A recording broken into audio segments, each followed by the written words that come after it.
I'm musicologist Jason Eastwood here at the St. James-Assiniboia Museum, and I'm absolutely thrilled to delve into the captivating story of a true Winnipeg treasure today, Jimmy King. Jimmy's story is incredibly intriguing to us here at the museum because this is where he is from.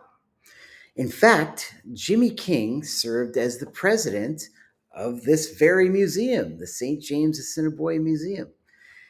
And we love the legacy that Jimmy's left us with, not only his jazz music, but he did a lot of great things for the community and for this museum.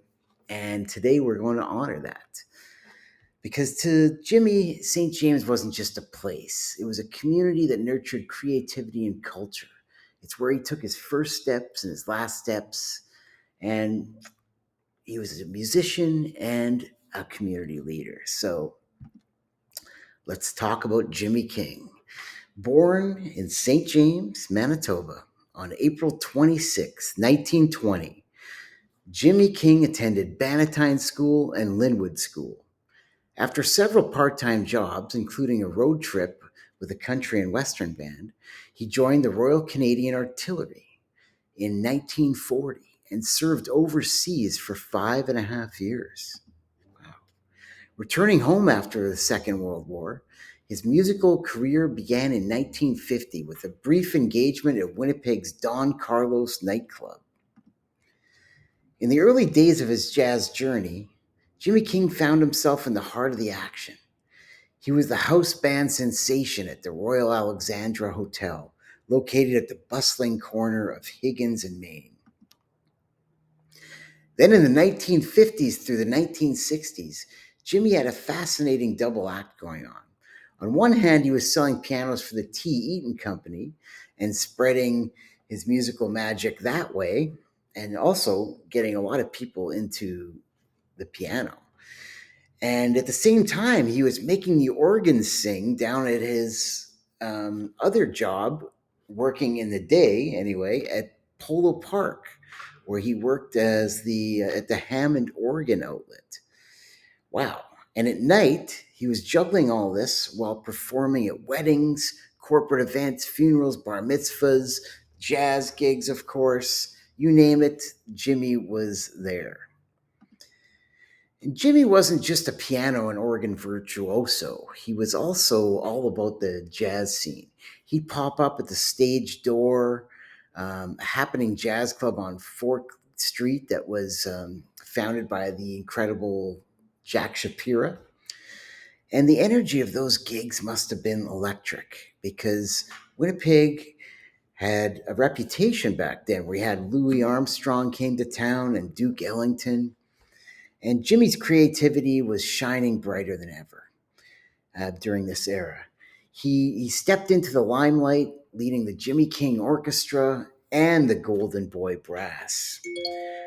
From trios to cozy piano bar gigs, he embraced it all.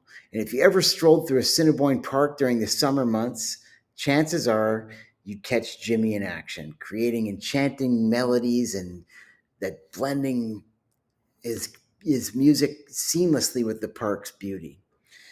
Jimmy was a maestro not only on the piano, but he also played the vibraphone and the marimba.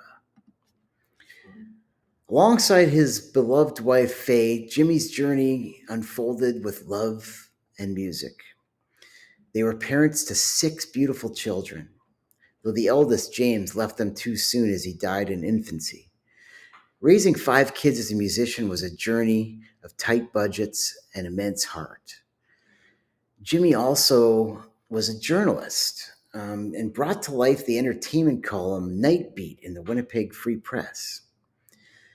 Immersing readers in the local scene's magic, he talked about just all this music that was going on from the jazz scene, which was the most popular at the time, to country and western and whatever else that Jimmy kind of had his ear to. Television knew him well as well. From the mid-1960s to the mid-1970s, he orchestrated the CKY talent show. Lenny Bro and Pine Top there was all kinds of great performers that came out of that show. In the 1980s, he lit up screens with Downstairs at Jimmy King's, another television show, and he invited audiences to witness musical wonders, including the likes of Lenny Breau. And then there was Jimmy King Presents on CKND, which showcased incredible local talents and was really an outlet for people to see all this local Winnipeg um, these local Winnipeg musicians up close, because there's no other television shows presenting this kind of stuff at the time. So you might remember Jimmy King Presents. And sadly, we lost Jimmy in 1987 as he passed away after a battle with cancer. But Jimmy's legacy lives on, and Jimmy King wasn't just a musician; he was the rhythm of an era, really, the melody of countless hearts, a true legend who left an indelible mark on Winnipeg's music scene. And we couldn't be more honored that Jimmy was once the president of our St. James-Assiniboia Museum. So thanks for listening today, and I hope you enjoyed this presentation on Jimmy King, and maybe go listen to some big band jazz. See you next time.